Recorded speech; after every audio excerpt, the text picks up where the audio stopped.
bits of video for you today. People have asked to see a couple of things which I'll show you, but before I do that, I had a rush of blood to the head yesterday, and there's a couple of guys that have been giving me grief for 2 years that I've got no Swiss rifles. I'm a World War II infantry small arms collector mainly, while I've just started to drift off into some of the more exotic modern stuff, SMGs and assault rifles as well.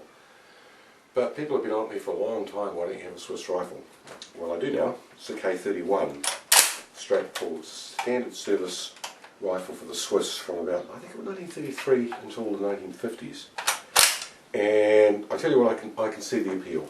We have a very active Swiss club here in New Zealand, guys shooting these as service rifles, as well as Swiss pistols. Anything Swiss, they've just got a real boner for. And I can see the appeal. This is a very, very straight rifle. It's matching numbers with the exception of the magazine. Apparently it's hard to find a matching serial numbered magazine because these were service rifles and it's removable. It's the sort of thing that would have got mixed up in training, and it's pretty hard to marry them up. That's what I've been told. That could be wrong. It's a very long rifle. I think it would be very interesting to shoot at long range. Apparently they've got the reputation for being some of the most accurate service rifles ever made. And it has a beautiful trigger. It's a magnificent trigger pull. Very light. So for the Swiss guys who've been giving me grief, here it goes, we've got one. It is a legitimate collectible because it's World War II era. Obviously the Swiss didn't fight, but I've always had a great deal of admiration for the Swiss. Because although they've declared themselves avowedly neutral, they're prepared to back that up. Everybody is military trained, everybody is prepared to fight. The whole country's into it. I admire that. I don't have much admiration for neutral countries that aren't prepared to back themselves. And I'm slightly ashamed to say that New Zealand is sort of going that way. We want to be the good broker, we want to be part of the Western Alliance, but we're not really pulling our weight. I would prefer us to declare ourselves neutral and then have compulsory military training. The trouble is, you say the word neutral, you say the word expensive, because you can't hide behind your mates and bludgeon off your mates as we've been doing for the last 20 years. Hence my admiration for the Swiss. Now Frank, this one's for you. This is a Mauser. It's a Spanish Mauser, the Condor Legion Mauser. I know absolutely nothing about it other than it's been in this guy's collection for 30 years. It's absolutely straight, matching numbers. I'm led to believe these are a little bit more collectible for the Mauser people than the standard K98s. It's a wee bit shorter overall than the K98, and there's a few other bits and pieces. It doesn't have the breakdown stock disc. It's got these finger grooves here, and this area is shorter. And that's about all I know. Now, Frank, I think this rifle's in very good condition. I know that you've got a wonderful Mauser collection. If you're interested in this, we might organise doing a swap. I have a K98, war manufacturer K98, but it's a Bitzer. Somebody saw me coming years ago and sold me a real shitter. And I'm after just a straight, early mid-war, unfactory, arsenal refurbed K98. So if you want to know a bit more about this, I'll send you some photos and maybe we can do a swap for one of your war issue Mausers. And maybe you can tell me a bit more about it too, as far as whether it is in fact a slightly more desirable collectible. The other thing I've been doing, somebody's asked to see the fighting knives again. This part of the collection is growing and growing and growing. I have all the bayonets, and I try and acquire the bayonets for all the rifles that I have, but a few years ago I just started picking up the odd fighting knife that interested me, and that, as a collectible area, is starting to grow somewhat. It's enormously complicated. I am aware of collectors that have several hundred examples of fighting knives. It's a specialist area in its own right. I'm just after kind of a representative selection.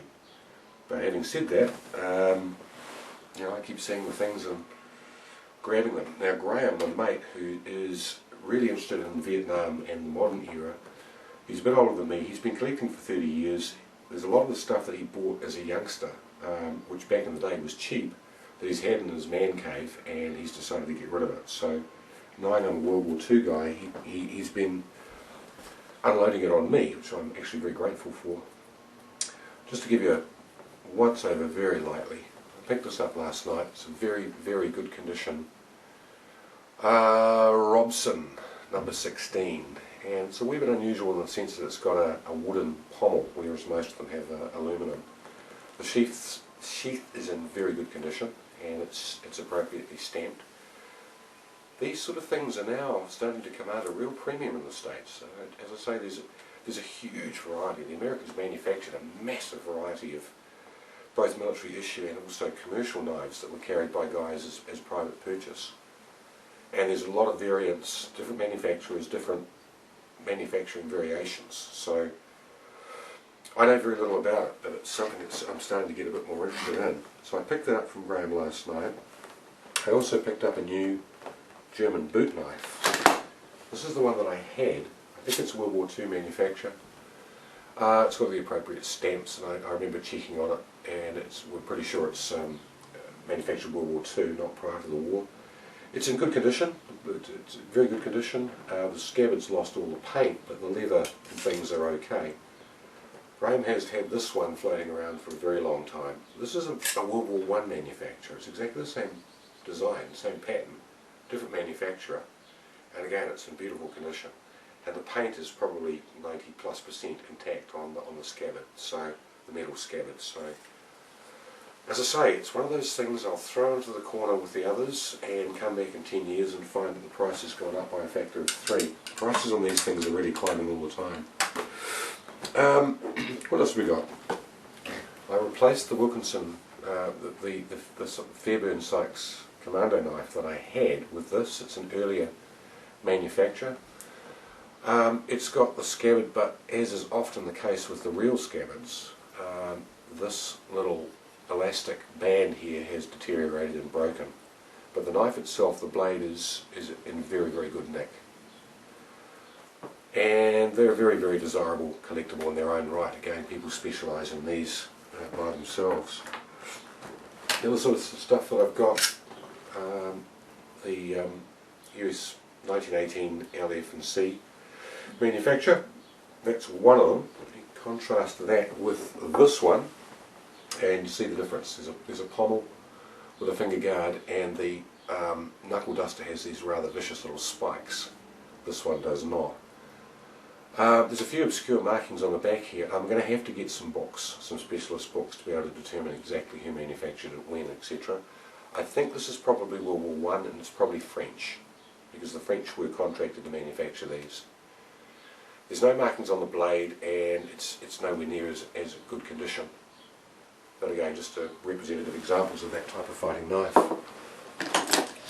Carrying on that theme, we've got our very nasty World War I manufacture, served right through into the Second World War, combination knuckle duster and spike knife.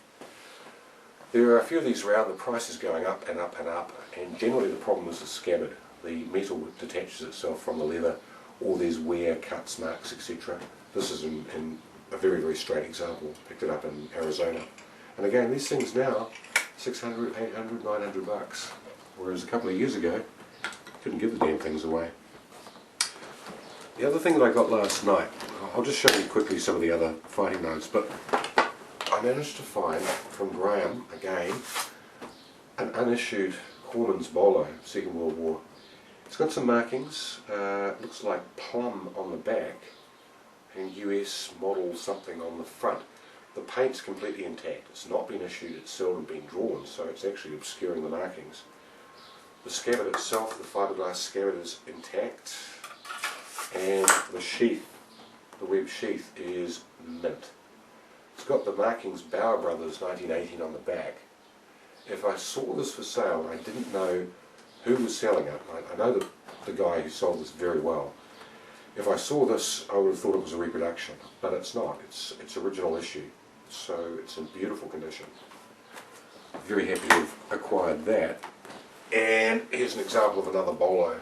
It's a Camillus USMC bolo, manufactured in 1942 by, looks like Boyt, B-O-Y-T, on the back of the scabbard. Again, these things are just going up and up. I guess since the Pacific series came out, people are getting a bit more interested in that era. The other sort of stuff, I managed to find an unissued USMC K-bar, marked USMC, Camillus, New York, unissued, blade is 100%, scabbard's 100%, and most importantly,